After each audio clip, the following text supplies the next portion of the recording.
Namaku Arif. Aku berusia 32 tahun dan bekerja sebagai seorang desainer grafis lepas. Istriku, Sarah, lebih muda 1 tahun dariku. Kami telah menikah selama hampir 2 tahun dan sejauh ini hubungan kami berjalan lancar. Kami tinggal di sebuah rumah kecil di kompleks perumahan yang cukup sepi, terpisah dari orang tua Sarah, meskipun mereka tinggal tidak jauh dari situ.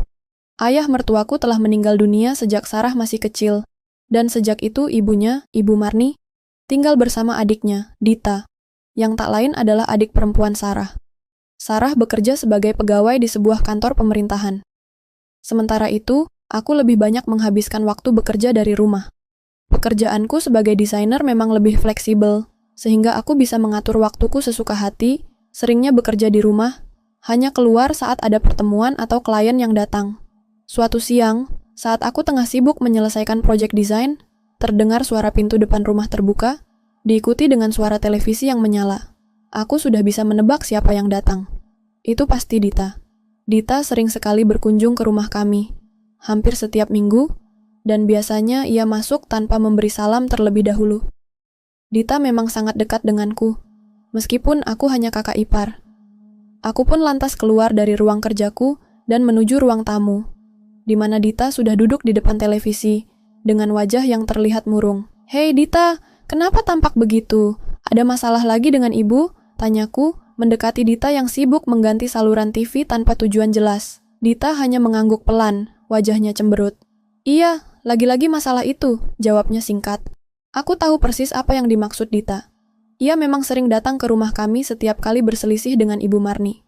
Masalah mereka hampir selalu seputar pernikahan dan hubungan Dita dengan pria. Ibu Marni selalu mendesak Dita untuk segera menikah, apalagi usianya kini sudah mendekati 30 tahun. Namun, Dita tak pernah menunjukkan ketertarikannya pada pria. Bahkan, ia lebih suka menghabiskan waktu bersama teman-teman wanitanya, atau lebih tepatnya, ia cenderung tertarik pada sesama wanita. Dita memang memiliki penampilan yang sedikit tomboy, dan itu membuatnya semakin tidak akrab dengan pria. Aku tahu, ini selalu jadi sumber ketegangan antara Dita dan Ibu Marni. Ibu selalu berharap Dita bisa menikah seperti Sarah, kakaknya. Namun, Dita sepertinya enggan mengikuti jejak tersebut. Bahkan, aku sering melihat Dita membawa teman-temannya, seperti Dina, ke rumah, dan keduanya tampak lebih dari sekedar teman dekat. Aku duduk di samping Dita yang masih sibuk mengganti-ganti saluran TV. "Rasanya ibu selalu berharap kamu bisa berubah, Dita," kataku, berusaha menenangkan. Dita merengut, "Aku tahu, Mas, tapi tidak ada yang bisa mengubahku." Mendengar itu, aku hanya bisa mengangguk. Aku memang paham perasaan Dita. Terkadang, masalah yang dia hadapi memang rumit. Ibu Marni menginginkan dia menikah, tapi Dita tidak punya ketertarikan pada pria. Bahkan, ia pernah mengaku bahwa perasaan seperti itu tidak bisa dipaksakan. Meskipun begitu, aku mencoba untuk tetap mendengarkannya. Karena aku tahu, hanya aku yang bisa menampung keluhannya tanpa menyebabkan konflik dengan ibu mertuaku atau Sarah. "Dita, kamu harus mencari solusi. Usia kamu semakin bertambah, kan? Tidak bisa selamanya seperti ini," kataku, dengan nada yang lebih serius. Dita hanya menggelengkan kepala. "Mas Arif, kamu tidak mengerti. Aku tidak tertarik pada pria. Tidak akan pernah berubah." Aku terdiam sejenak, merenungkan kata-katanya. Sebenarnya, aku sudah sering mendengar keluhannya, tapi tak pernah merasa bisa memberikan solusi yang tepat. Mengubah seseorang bukan hal yang mudah, apalagi jika menyangkut perasaan dan orientasi hidupnya. "Dita, apa kamu tidak pernah berpikir untuk mencoba lagi? Mungkin dulu ada pengalaman yang membuat kamu seperti ini, kan? Pernah pacaran dengan cowok misalnya?" tanyaku, sedikit menggoda, berharap suasana bisa lebih santai. Dita terdiam sejenak. "Pernah sih," jawabnya pelan, seakan enggan membuka kenangan itu. Aku tersenyum. "Kalau begitu, kenapa tidak coba lagi? Cari yang lebih baik mungkin." Aku berusaha menyarankan dengan cara yang ringan. Dita terlihat bingung. "Mas Arif, itu tidak sesederhana itu." Aku hanya tertawa pelan. "Ya, aku tahu, tapi tetap saja jangan selalu merasa hambar. Cari saja yang cocok dengan kamu." Dita hanya melirikku, lalu kembali sibuk dengan saluran TV. Aku tahu, ia sedang berusaha menenangkan dirinya sendiri. Mungkin, saran yang aku berikan tidak langsung memberi dampak besar, tapi setidaknya, aku sudah memberikan satu pandangan yang berbeda. Hanya waktu yang bisa menjawab apakah itu akan membantunya. Pagi itu, suasana di rumah kami terasa sedikit berbeda. Setelah Dita datang kemarin, dan bercerita tentang masalahnya dengan Ibu Marni, aku merasa tidak bisa mengabaikan masalah ini begitu saja. Meskipun aku tahu bahwa ini bukanlah masalah yang mudah, aku juga tidak bisa membiarkan Dita terus merasa tertekan. Aku berusaha memberikan saran agar dia bisa melihat sesuatu dari sudut pandang yang berbeda. Tapi, aku sadar, Dita bukan tipe orang yang bisa begitu saja berubah hanya karena ada seseorang yang menyarankan. Hari itu, Sarah pergi bekerja lebih awal, seperti biasa. Sementara aku, meskipun bekerja sebagai freelancer, seringkali mulai bekerja di siang hari. Pagi itu, aku memutuskan untuk pergi ke kafe dekat rumah untuk bekerja dan mendapatkan sedikit udara segar. Saat aku sedang sibuk mengetik di laptop, tiba-tiba ponselku bergetar, menandakan sebuah pesan masuk. Itu dari Dita. Aku membuka pesan itu dengan perlahan. Dita. Mas Arif, bolehkah kita bicara? Aku ingin cerita. Aku agak terkejut karena biasanya Dita hanya mengirim pesan untuk memberitahukan kalau ia datang ke rumah atau ada masalah dengan Ibu Marni. Tapi kali ini ada sesuatu yang berbeda dari nada pesannya. Aku membalas cepat. Aku. Tentu Dita. Ada apa? Kenapa tiba-tiba pesan seperti ini? Tak lama kemudian, ponselku berbunyi lagi. Kali ini Dita langsung menelponku. Aku mengangkatnya tanpa ragu. Halo Dita, ada apa? Tanyaku.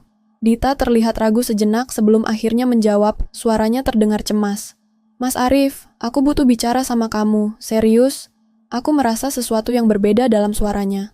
Oke, kalau begitu aku pulang dulu. Kita ngobrol di rumah saja ya, jawabku, mencoba menenangkan. Setibanya di rumah, aku menemukan Dita sudah duduk di ruang tamu, tampak lebih tenang daripada sebelumnya, tetapi masih ada kekhawatiran di wajahnya. Aku duduk di sebelahnya dan menatapnya, memberi kesempatan untuk mulai berbicara. Mas Arif, kemarin setelah kita bicara, aku merasa semakin bingung. Semua saran yang kamu berikan ada benarnya, tapi aku juga merasa seperti ada yang salah dengan aku. Aku merasa ada yang kurang dalam diriku, kata Dita. Suaranya bergetar. Aku merasa sepertinya aku tidak bisa memberikan apa yang ibu inginkan. Aku hanya bisa mendengarkan dengan seksama. Apa yang kurang, Dita? Tanyaku pelan. Dita menghela napas panjang, lalu berkata, aku merasa aku bukan perempuan yang normal. Maksudnya, aku tidak bisa tertarik pada pria, dan aku tidak tahu kenapa. Dan ibu terus-menerus mendesak, mengingatkan aku bahwa aku harus cepat menikah, supaya bisa punya anak. Tapi aku merasa tidak siap. Aku mengangguk, memahami perasaannya. Dita, kadang memang tidak mudah memahami apa yang kita rasakan, apalagi jika itu bertentangan dengan harapan orang lain. Tapi bukan berarti kamu harus berubah hanya untuk memenuhi ekspektasi orang lain, terutama ibu. Kalau kamu merasa nyaman dengan siapa dirimu sekarang, itu yang lebih penting. Dita menatapku dengan mata yang penuh kebingungan. Tapi bagaimana dengan ibu? Bagaimana kalau dia tidak pernah bisa menerima aku seperti ini? Aku merasakan simpati yang mendalam untuk Dita. Aku tahu betul bagaimana rasanya berada dalam posisi itu, di mana harapan orang lain begitu besar, sementara kita merasa seperti tidak mampu memenuhinya. Mungkin ibu hanya ingin yang terbaik untukmu, Dita. Tapi, terkadang, kita harus punya keberanian untuk menjadi diri sendiri. Meskipun itu berarti kita harus berhadapan dengan ketidakpahaman orang lain. Dita terdiam, tampaknya merenungkan kata-kataku. Sejenak, aku merasa bahwa ia mulai lebih tenang. Aku melanjutkan, yang terpenting adalah kamu merasa bahagia dengan pilihanmu sendiri. Jangan biarkan tekanan orang lain menghalangi kebahagiaanmu. Dita menunduk, sepertinya mencerna kata-kataku. Beberapa detik kemudian, ia mengangkat kepalanya dan tersenyum kecil. Terima kasih, Mas Arif. Kamu tahu, meskipun ibu sering menekan aku sebenarnya tidak pernah benar-benar merasa harus mengikuti apa yang dia inginkan. Tapi, aku merasa takut. Takut kalau aku akan sendirian. Takut kalau nanti aku tidak bisa menemukan seseorang yang bisa menerima aku. Aku menghela napas panjang dan meletakkan tanganku di bahunya. Dita, kamu tidak akan sendirian. Tidak ada yang salah dengan siapa kamu dan siapa yang kamu pilih untuk hidup bersama nanti. Yang penting adalah kamu tahu siapa dirimu. Jika ada seseorang yang benar-benar memahami kamu, dia akan menerima kamu apa adanya. Jangan takut akan masa depan. Dita tersenyum lebih lebar kali ini, dan aku bisa melihat ketegangan di wajahnya mulai menghilang. Mas Arif, kamu tahu bagaimana cara membuatku merasa lebih baik, tapi aku tidak tahu apakah ibu akan pernah mengerti. Aku mengangguk, sedikit mengerti kerisauannya. Itu mungkin akan memakan waktu, tapi yang bisa kamu lakukan adalah terus hidup sesuai dengan apa yang kamu percayai. Jangan merasa terjebak dengan harapan orang lain. Kalau ibu tahu kamu bahagia, meskipun tidak sesuai dengan ekspektasinya, mungkin dia akan mulai melihatnya dengan cara yang berbeda. Dita terdiam sejenak, seolah mempertimbangkan kata-kataku. Lalu, dia mengangguk pelan. Aku akan mencoba, Mas Arif. Terima kasih atas dukungannya. Kami pun berbicara lebih lanjut tentang kehidupan Dita, masa depannya, dan bagaimana ia bisa mulai lebih percaya diri dengan dirinya sendiri. Aku merasa lega, karena setidaknya aku bisa membantu meringankan beban yang ia rasakan. Namun, meskipun aku merasa puas dengan percakapan itu, aku tahu bahwa perjalanan Dita untuk benar-benar menerima dirinya sendiri dan menghadapi Ibu Marni tidak akan mudah. Masih banyak tantangan yang akan datang. Tapi setidaknya, hari itu aku bisa memberinya sedikit harapan. Beberapa hari setelah percakapan panjang kami, Dita tampak lebih tenang. Meskipun masih ada keraguan di wajahnya, setidaknya dia tidak lagi tampak tertekan seperti sebelumnya. Aku merasa sedikit lega melihatnya bisa kembali tersenyum. Meskipun aku tahu perjalanannya untuk benar-benar menerima dirinya sendiri masih panjang. Namun, perubahan yang aku rasa tidak bertahan lama.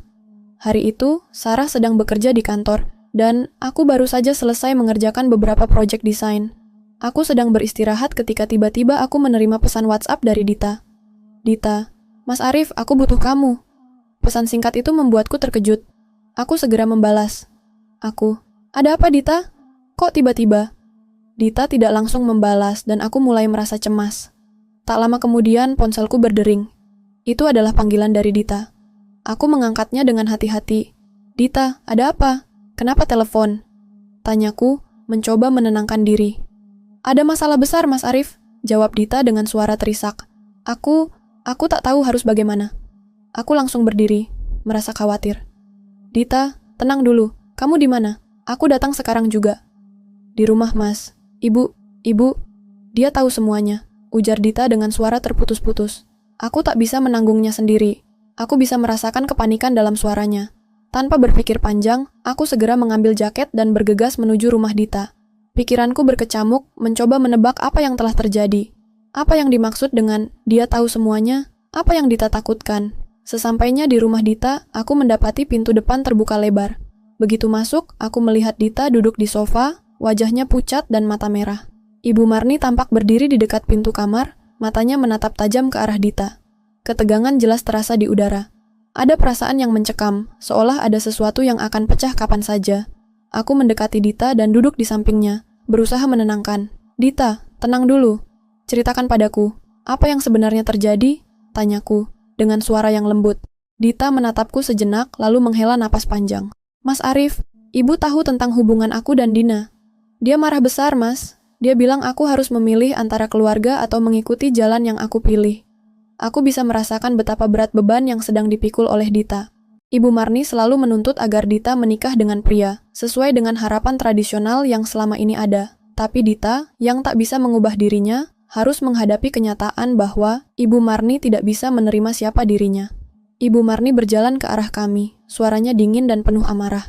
Dita, kenapa kamu tidak memberitahuku tentang ini lebih awal? Kenapa kamu harus menyembunyikan semuanya dari ibu? Aku sudah cukup sabar melihatmu seperti ini, tapi aku tidak bisa diam saja. Aku berdiri dan menghadap Ibu Marni, mencoba menenangkan suasana. Ibu, Dita sudah cukup besar untuk membuat keputusan sendiri. Tidak ada yang salah dengan siapa dia atau pilihannya. Yang terpenting adalah dia bahagia. Ibu Marni menatapku dengan tajam. Apa maksudmu? Kamu tahu betul bahwa ini bertentangan dengan semua yang aku ajarkan. Bagaimana mungkin kamu membela dia seperti itu, Arif? Aku merasa suasana semakin memanas. Dan aku tahu ini adalah saat yang paling sulit bagi Dita. Aku berusaha menahan amarah dan tetap tenang. Ibu, saya hanya ingin Dita bahagia. Dan itu tidak harus dengan cara yang ibu inginkan. Jika ibu benar-benar peduli pada Dita, ibu harus bisa menerima pilihan hidupnya, walaupun itu tidak sesuai dengan harapan ibu. Dita menunduk, menangis terseduh-seduh. Aku tidak ingin membuat ibu kecewa. Aku cuma ingin jadi diriku sendiri, ujarnya lirih. Aku menepuk bahunya dengan lembut. Dita, kamu tidak perlu merasa bersalah. Kamu tidak harus berubah hanya untuk memenuhi harapan orang lain. Apa yang penting sekarang adalah kamu bisa hidup dengan pilihanmu tanpa takut kehilangan diri sendiri. Ibu Marni terdiam beberapa saat, seolah berpikir keras. Ada ketegangan yang menyelimuti ruang itu, dan aku bisa merasakan bahwa Ibu Marni sedang berusaha menenangkan dirinya. Perlahan, Dia menurunkan pandangannya dan duduk di kursi dekat kami. Aku tidak tahu harus bagaimana, Arif. Aku merasa seperti kehilangan anakku. Tapi, jika ini yang kamu inginkan, aku harus menerima itu. Meskipun berat, aku mengangguk dengan penuh pengertian. Ibu, semua orang punya perjalanan hidup yang berbeda. Tidak ada yang bisa memaksakan satu jalan untuk semua orang. Dita berhak menentukan pilihannya sendiri. Begitu juga dengan ibu. Dita terisak, dan aku bisa melihat ada rasa lega di wajahnya. Setelah sekian lama, akhirnya Ibu Marni mulai menerima kenyataan ini. Mungkin ini bukan akhir dari segala ketegangan, tapi setidaknya hari itu, Dita merasa sedikit lebih ringan. Ibu Marni menghela napas dan berkata pelan, "Aku ingin melihatmu bahagia, Dita. Aku memang kecewa, tapi aku akan mencoba menerima siapa dirimu." Dita mengangkat kepala dan memeluk ibunya dengan erat. "Terima kasih, Bu. Aku janji, aku tidak akan membuat ibu kecewa lagi."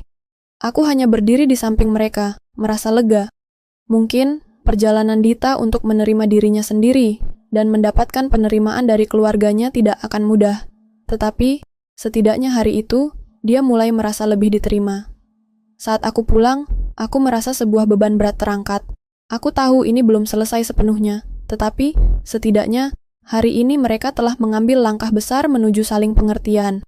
Aku berharap suatu saat nanti, Dita bisa menemukan kedamaian dalam dirinya sendiri dan menjalani hidup sesuai dengan pilihannya. Beberapa minggu setelah peristiwa itu, kehidupan mulai berjalan dengan lebih tenang. Dita tampak lebih percaya diri dalam menjalani hari-harinya.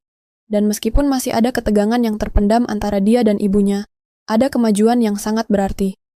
Ibu Marni, meski tetap sulit menerima beberapa keputusan besar dalam hidup Dita, perlahan mulai mengerti bahwa anaknya adalah individu dengan pilihannya sendiri.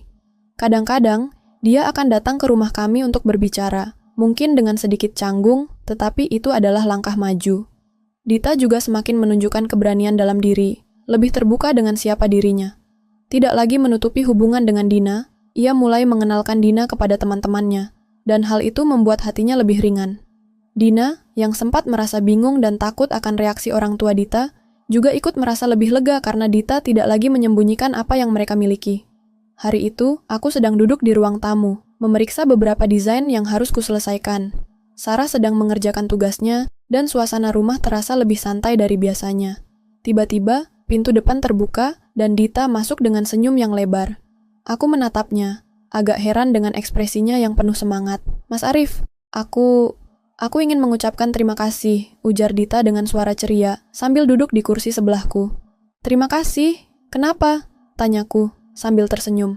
Aku sudah cukup lama mengenal Dita, dan selalu merasa bahwa dia butuh sedikit waktu untuk menemukan kedamaian dalam dirinya sendiri. Dita mengangguk, matanya berbinar. Aku merasa sekarang seperti orang yang baru. Aku akhirnya bisa berbicara dengan ibuku tanpa rasa takut, tanpa merasa harus menutupi siapa aku. Dan itu semua karena Mas Arif. Tanpa kamu, aku rasa aku masih terjebak dalam kebingunganku. Aku merasa sedikit tersentuh. Dita, kamu yang membuat perubahan itu. Aku hanya membantumu melihat bahwa kamu tidak sendirian. Dita tersenyum lebar, lalu mengambil sesuatu dari tasnya.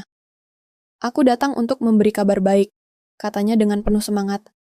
"Hari ini, ibu akhirnya menerima Dina sebagai teman dekatku. Dia bilang, mungkin aku belum sepenuhnya mengerti, tapi aku ingin melihat kamu bahagia." Aku mengangkat alis, terkejut. "Itu kabar yang sangat baik, Dita. Aku sangat senang mendengarnya. Dan ada satu lagi," lanjut Dita, suaranya penuh antusias. "Aku memutuskan untuk melanjutkan kuliah di luar kota. Aku ingin lebih mandiri, belajar lebih banyak tentang diriku, dan mencari tempat yang lebih sesuai untuk berkembang. Aku tahu ini keputusan besar, tapi aku merasa ini adalah langkah yang tepat." Aku terdiam sejenak. Aku tahu betapa berat keputusan itu bagi Dita. Memutuskan untuk pergi dari kenyamanan rumah dan keluarganya, meskipun itu adalah langkah menuju kebebasan pribadi, bukanlah hal yang mudah. Namun, aku tahu, ini adalah pilihan yang dia buat untuk dirinya sendiri, untuk masa depannya. Keputusan yang besar, Dita, tapi aku yakin kamu bisa melakukannya. "Ini adalah langkah yang benar," kataku dengan penuh keyakinan. Dita menatapku, senyum di wajahnya semakin lebar. "Mas Arif, terima kasih sekali lagi. Tanpa kamu, aku mungkin tidak akan bisa mencapai titik ini. Kamu sudah membantu aku menemukan diriku yang sejati." Aku hanya tersenyum, merasa bangga atas perjalanan yang telah dia tempuh. Tentu saja, bukan aku yang melakukan segalanya. Dita yang telah membuat keputusan ini. Aku hanya sedikit membantu membuka jalan bagi dirinya untuk menemukan keberanian. Dan aku tahu, ini baru permulaan bagi hidupnya yang lebih bebas dan lebih autentik. Beberapa bulan setelah itu, Dita benar-benar berangkat keluar kota untuk melanjutkan pendidikannya. Ibu Marni, meskipun awalnya ragu, akhirnya memberikan restu. Perubahan dalam diri Dita yang lebih dewasa dan lebih percaya diri membuat Ibu Marni mulai melihat bahwa mungkin, hanya mungkin, kebahagiaan tidak selalu datang dalam bentuk yang dia bayangkan. Aku merasa tenang melihat Dita menjalani hidupnya dengan lebih lepas. Aku dan Sarah pun turut bangga dengan perjalanan Dita. Melihat bagaimana dia akhirnya berani mengambil kendali atas hidupnya, memilih untuk menjadi dirinya sendiri, tanpa takut akan penilaian orang lain, adalah hal yang luar biasa. Aku tahu perjalanan hidupnya masih panjang, tetapi aku percaya, ia akan menemukan jalannya, apapun yang terjadi. Hari terakhir Dita di rumah, dia memeluk ibu dan berkata dengan mata yang sedikit berkaca-kaca, "Aku janji Bu, aku akan kembali. Tapi untuk saat ini, aku perlu menjalani hidupku sendiri. Aku ingin menjadi pribadi yang lebih baik." Ibu Marni hanya bisa mengangguk, meskipun masih tampak berat bagi ibu untuk melepaskan anaknya pergi. Tapi aku bisa melihat ada sedikit kebanggaan di matanya. "Aku tahu, Dita. Aku hanya ingin kamu bahagia." Aku menyaksikan mereka berdua berpelukan, dan aku tahu, walaupun perjalanan mereka tidak mudah, ada pemahaman yang mulai tumbuh antara mereka. Setelah Dita berangkat, Sarah dan aku kembali ke rutinitas kami. Namun aku merasa ada kebahagiaan yang lebih besar dalam hatiku. Kebahagiaan melihat seseorang yang aku pedulikan bisa menemukan jalan hidupnya yang sejati. Begitulah, terkadang, kita harus melepas seseorang agar mereka bisa tumbuh dan berkembang, menjadi versi terbaik dari dirinya sendiri. Dita memang masih muda, dan masih banyak yang harus dia pelajari. Tetapi, aku percaya, dengan keberaniannya untuk hidup sesuai dengan keinginan hatinya, dia akan menemukan kebahagiaan yang sejati. Dan aku, sebagai bagian dari perjalanannya, hanya bisa berharap bahwa dia akan Halo teman-teman, selamat datang kembali di kanal kami. Semoga kalian semua dalam keadaan baik dan sehat. Sebelum mulai cerita, jangan lupa untuk subscribe dan like video ini, supaya kami semakin semangat untuk berbagi cerita seru lainnya. Tanpa berlama-lama, mari kita mulai ceritanya. Hari itu hujan turun dengan lebatnya. Rintikan hujan yang membasahi atap seng di teras rumah, menciptakan irama yang menenangkan hati. Di sebuah rumah sederhana, Rio duduk di kursi kayu yang sudah agak tua, memegang secangkir kopi hitam yang asapnya masih mengepul. Pagi itu terasa sepi, dan Rio menikmati setiap tegukan kopi yang menghangatkan tubuhnya. Tatapannya tertuju pada rumah di seberang jalan. Rumah itu milik Arman, tetangganya yang tinggal bersama istrinya, Lila. Tapi yang membuat Rio tidak bisa berhenti memperhatikan bukanlah rumah itu. Sebaliknya, ia terpaku pada sosok perempuan yang berdiri di balik jendela kaca, menyibak tirai tipis dengan lembut menggunakan tangannya. Lila, istri Arman, adalah perempuan yang selalu berhasil menarik perhatian Rio. Wajahnya yang cantik, rambut panjang yang sering ia gelung dengan sederhana, dan matanya yang tampak selalu tenang, membuat Rio sulit mengalihkan pandangannya. Namun, ada sesuatu yang lebih dari sekadar kecantikan fisiknya yang membuat Rio terpesona. Ada aura misterius di balik setiap tatapan Lila yang selalu membuat hati Rio berdegup lebih cepat. Hujan mulai mereda, namun udara pagi masih terasa dingin. Embun yang menempel di dedaunan menambah kesejukan suasana. Tiba-tiba, terdengar suara pintu pagar rumah Arman berbunyi. Rio terkejut dan menoleh. Lila melangkah keluar dari rumah dengan mengenakan daster tipis bermotif bunga. Suara langkah kakinya yang ringan menambah ketenangan suasana pagi itu. "Lila," bisik Rio pelan, meski hanya suara hatinya yang terdengar. Perempuan itu menoleh ke arah Rio, senyum tipis menghiasi wajahnya. "Oh, Rio, kamu lagi menikmati pagi ya?" tanya Lila dengan suara lembut, seolah sudah lama mengenalnya. Rio hanya tersenyum kecil, berusaha menutupi kegugupannya. "Iya, pagi yang tenang," jawabnya, meskipun hatinya berdebar. Lila berjalan mendekat, dan Rio merasa tubuhnya kaku. Ada sesuatu dalam diri Lila yang membuatnya merasa cemas, sekaligus tertarik. Lila berhenti di pagar rumah Rio, melirik ke dalam rumah. "Arman lagi keluar kota," kata Lila, suara rendah, seolah memberikan penjelasan yang tidak diminta. "Aku cuma di rumah sendirian, kompor di dapur ngadat. Boleh minta tolong?" Rio sedikit terkejut. "Tentu saja aku bantu," jawabnya tanpa berpikir panjang. Meski ada sedikit keraguan di hatinya, Ia tahu bahwa tidak ada alasan untuk menolak permintaan itu. Apalagi, Lila terlihat begitu percaya padanya. Tanpa banyak bicara, Rio mengikutinya masuk ke dalam rumah Lila. Begitu memasuki dapur, aroma manis dari tubuh Lila yang samar langsung menguar. Lila berdiri di dekat kompor, menunjukkan bagian yang bermasalah. Rio berjongkok untuk memeriksa selang gas. Lila juga ikut berjongkok, posisi mereka kini sangat dekat, lebih dekat dari yang Rio harapkan. Saat Rio menoleh, wajah Lila hanya berjarak beberapa inci dari wajahnya. Napas Lila yang hangat menyapu pipinya, membuat Rio terkejut. Dada Rio berdegup kencang, dan ia berusaha untuk tidak menunjukkan rasa gugupnya. "Kamu baik-baik saja?" tanya Rio, berusaha mencairkan suasana. Lila hanya tersenyum kecil, tapi matanya berbicara banyak. "Aku baik-baik saja, Rio," jawabnya pelan, seolah mengerti apa yang sedang dirasakan oleh Rio. Rio berusaha kembali fokus pada kompor yang sedang ia perbaiki, tapi rasanya sulit.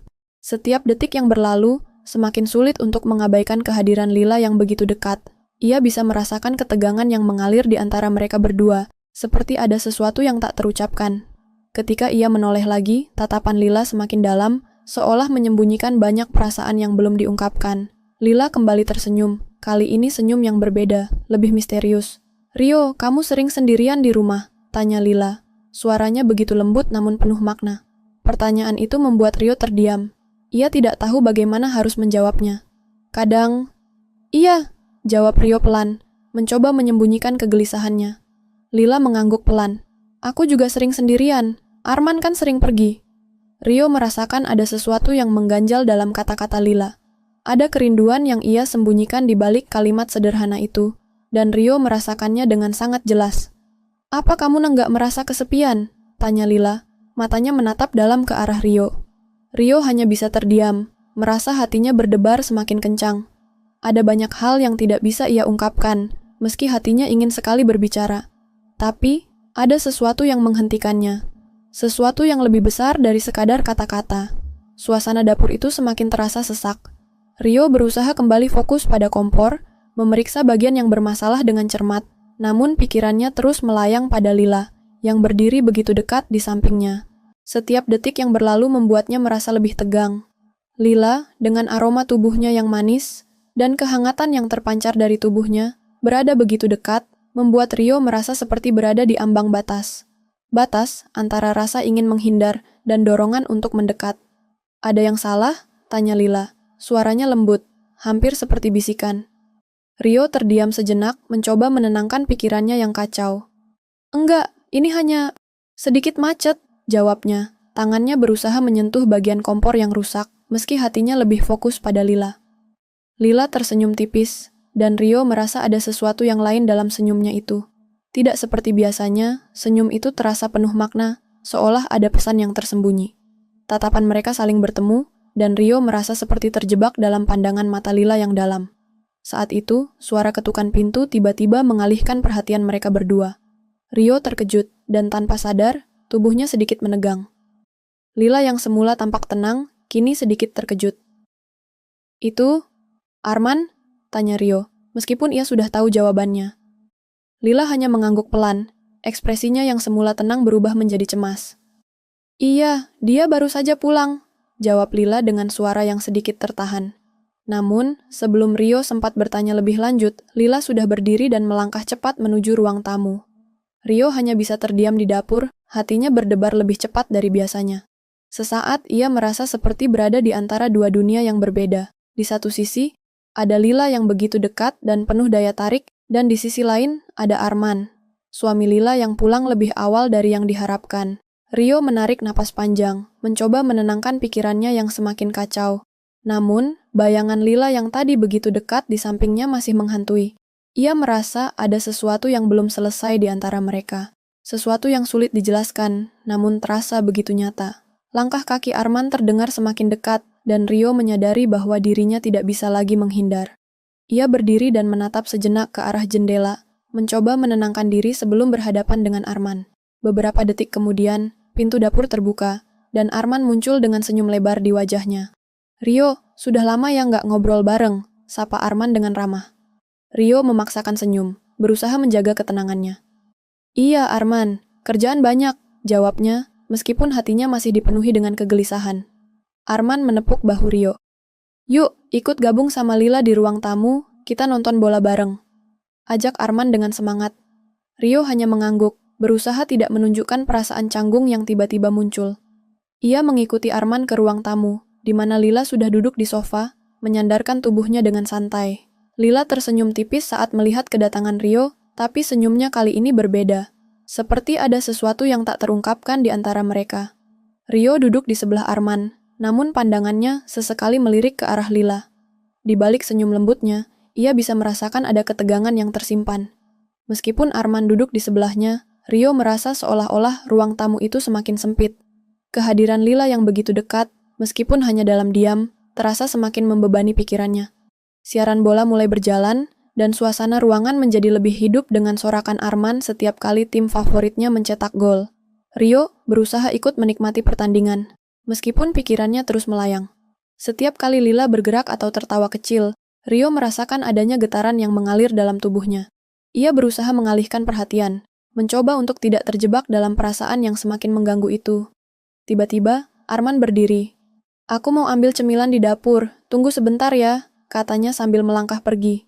Begitu Arman keluar dari ruang tamu, suasana menjadi hening. Rio merasakan kehadiran Lila yang semakin dekat. Lila duduk di sebelahnya, begitu dekat hingga Rio bisa merasakan aroma tubuhnya yang manis dan hangat. Jantung Rio berdegup lebih kencang, dan ia berusaha untuk tetap tenang. Rio, bisik Lila, suaranya lembut namun begitu menggugah perasaan. Kamu nggak fokus sama pertandingan ya? Rio menoleh dan langsung bertemu dengan tatapan Lila yang begitu dalam. Enggak kok, aku fokus, jawabnya pelan, meskipun hatinya berdebar hebat. Lila tersenyum samar, dan tangan lembutnya menyentuh paha Rio. Sentuhan itu membuat Rio terkejut, tapi ada sesuatu dalam sentuhan itu yang membuatnya tidak bisa menarik diri. Perasaan yang membelai dan merasuki setiap bagian tubuhnya. Masih ada perasaan yang kita coba sembunyikan, Rio, bisik Lila. Suaranya begitu dalam dan penuh makna. Rio menelan ludah, tubuhnya merasa panas. Ia ingin menjauh, tapi tatapan mata Lila yang begitu tajam membuatnya tak bisa bergerak. Saat itu, langkah kaki Arman terdengar dari dapur. Lila buru-buru menarik tangannya, kembali duduk dengan tenang, seolah tidak terjadi apa-apa.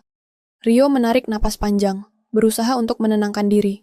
Arman kembali ke ruang tamu dengan semangkuk keripik di tangan, wajahnya ceria dan tidak tahu apa yang baru saja terjadi. Pertandingan bola terus berlangsung, dan meskipun Rio berusaha ikut menonton, pikirannya tetap terfokus pada Lila. Sesuatu yang tak bisa ia jelaskan, sesuatu yang membuatnya terjebak dalam perasaan yang tidak pasti. Malam semakin larut. Sorakan Arman yang semula riuh kini perlahan meredup, mengingatkan Rio bahwa waktu terus berjalan. Namun, perasaan yang berkembang di dalam dirinya justru semakin kuat. Di antara tawa Arman dan kecanggungan yang ada di sekitarnya, Rio merasa dirinya semakin terperangkap dalam ketegangan yang tak bisa dijelaskan. Lila duduk di sampingnya, matanya sesekali menatap layar televisi, namun Rio tahu bahwa pikirannya sedang berada jauh dari situ. Sesekali, tangan Lila bergerak sedikit mendekat, seolah ingin memberikan isyarat yang hanya bisa dipahami oleh Rio. Di balik senyumnya yang tampak ceria, Rio bisa merasakan ketegangan yang terpendam. Lila seperti sedang menunggu sesuatu, menunggu tindakan yang pasti. Tanpa disadari, jam menunjukkan pukul 2 dini hari.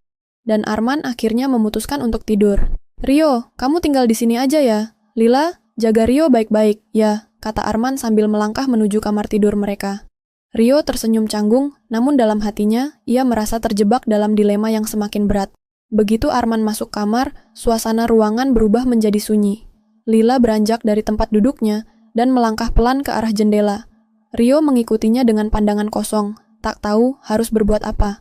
Perasaan ini semakin kuat, perasaan yang ia coba hindari, namun tak bisa diabaikan begitu saja. Aku ingin bicara, Rio, kata Lila tiba-tiba. Suaranya terdengar tegas meski lembut. Ia berbalik dan menatap Rio dengan mata yang penuh arti. Rio hanya menatapnya dengan pandangan yang bingung. Apa maksudmu, Lila? Tanyanya, suaranya agak parau, mencerminkan ketegangan yang ia rasakan. Lila menarik napas panjang dan kemudian melangkah mendekat, berhenti hanya beberapa langkah di depan Rio. Kita nggak bisa terus seperti ini, Rio. Aku nggak tahu sampai kapan aku bisa menahan ini semua, bisiknya, nada suaranya penuh emosi yang tersimpan lama. Rio merasa detak jantungnya semakin cepat. Ia ingin menjauh, namun ada sesuatu yang menahannya. Sesuatu yang membuatnya merasa terhubung dengan Lila lebih dari yang seharusnya. Lila adalah istri dari sahabatnya, dan seharusnya itu cukup untuk menjauhkan dirinya dari perasaan yang semakin dalam. Tapi kenyataannya, justru sebaliknya. Apa yang kamu maksud, Lila? Kamu tahu kita nggak bisa seperti ini. Rio mulai merasa gelisah. Semua yang ada dalam pikirannya terasa kabur. Lila tidak menjawab dengan kata-kata. Sebagai gantinya, ia melangkah lebih dekat, dan tanpa peringatan, ia meletakkan tangan di dada Rio, merasakan detak jantungnya yang keras. Rio terkejut, namun ia tidak menarik diri. Matanya terkunci pada mata Lila yang penuh hasrat dan kerinduan. Aku merasa sangat terikat denganmu, Rio. Aku tahu ini salah, tapi aku nggak bisa menahan semuanya lagi. Lila berbisik, suaranya semakin rapat di telinga Rio. Rio terdiam, hatinya berdegup lebih cepat. Kata-kata itu seperti petir yang menghantam kesadarannya. Ia tahu apa yang sedang terjadi, tapi tak bisa menghindar.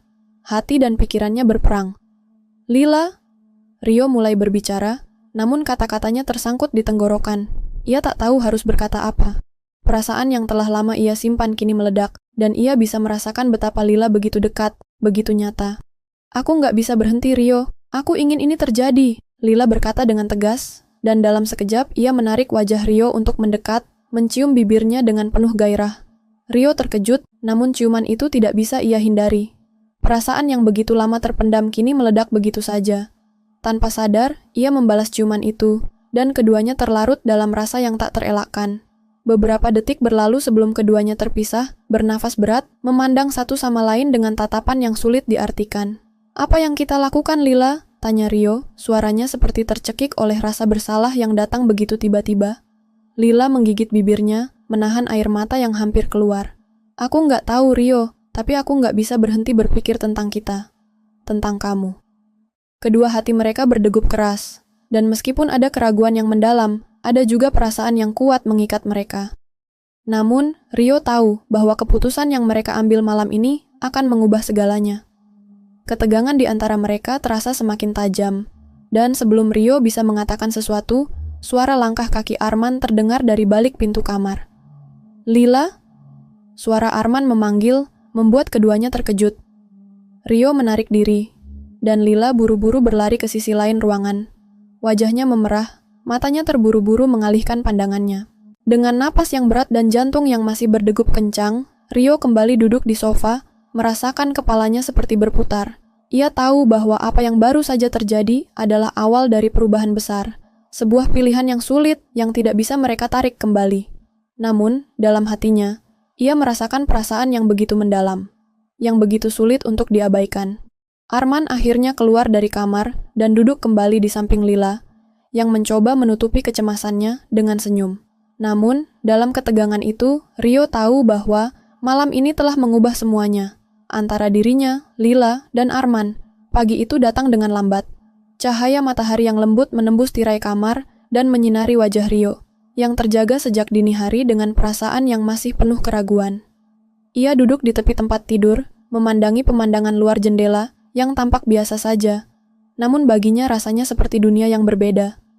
Semua yang terjadi semalam kini berputar-putar di kepalanya. Ciuman Lila, tatapan mereka, dan perasaan yang begitu kuat namun begitu berbahaya. Masih ada waktu, Rio, bisiknya pada diri sendiri, berusaha menenangkan hatinya yang bergejolak. Namun, semakin ia mencoba menghindar, semakin jelas bahwa keputusan itu sudah diambil. Kehidupan mereka, entah bagaimana, sudah memasuki jalan yang berbeda. Tidak ada jalan mundur. Tidak ada lagi kata kembali. Telinganya menangkap suara langkah kaki di luar kamar, kemudian pintu kamar terbuka perlahan. Arman masuk dengan secangkir kopi di tangannya.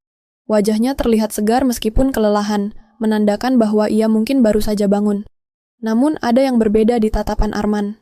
Ada sesuatu yang Rio tidak bisa mengidentifikasi, sesuatu yang lebih tajam, lebih waspada. Pagi, Rio, Arman berkata dengan senyum lebar. Namun Rio bisa merasakan bahwa ada ketegangan yang terpendam di balik senyumnya. Tidur nyenyak? Rio hanya mengangguk pelan, tidak tahu harus menjawab apa. Iya, cukup, cuma banyak berpikir. Arman duduk di ujung tempat tidur, meletakkan cangkir kopinya di atas meja. Tentang Lila? Tanya Arman. Suara itu begitu ringan, namun ada makna yang dalam. Rio menatap Arman, mencoba mencari jawaban atas pertanyaan itu.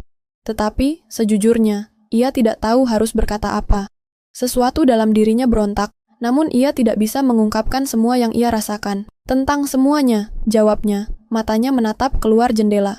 Arman menarik napas panjang, tampaknya ia tahu lebih banyak daripada yang ingin Rio akui. Aku tahu Rio, aku lihat semuanya malam tadi. Seketika Rio merasa tubuhnya kaku.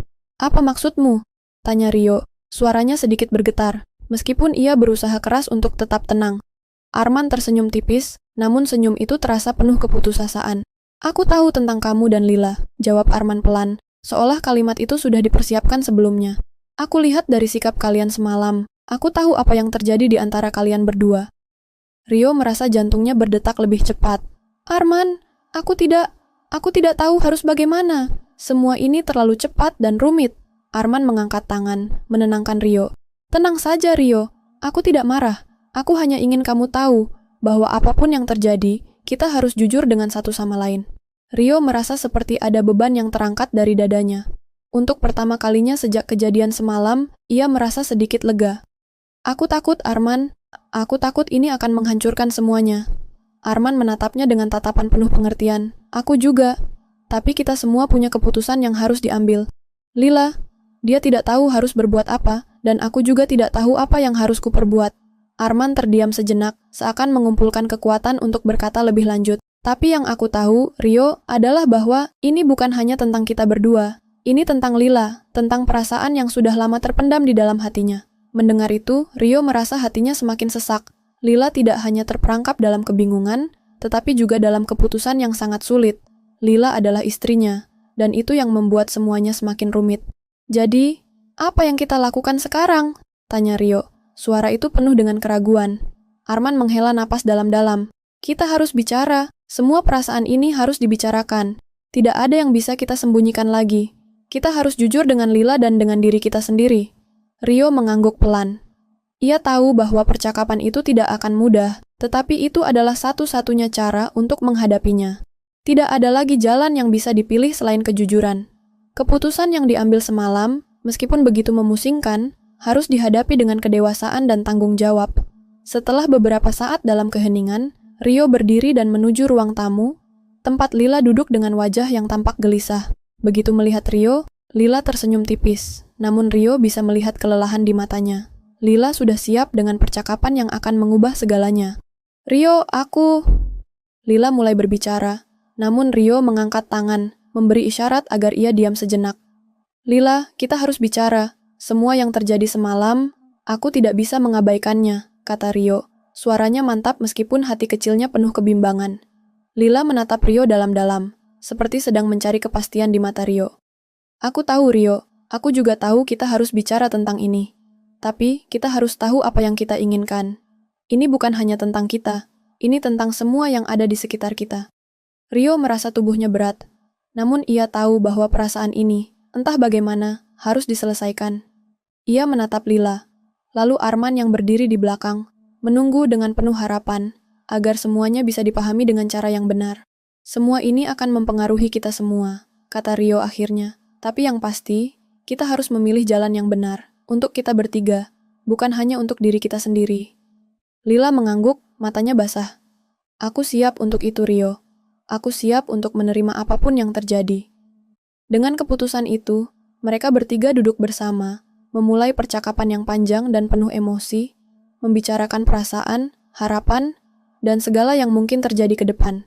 Pada akhirnya, mereka semua menyadari bahwa kebahagiaan bukanlah sesuatu yang bisa dipaksakan, tetapi sesuatu yang harus ditemukan dengan kejujuran, pengertian, dan keberanian untuk menghadapi kenyataan.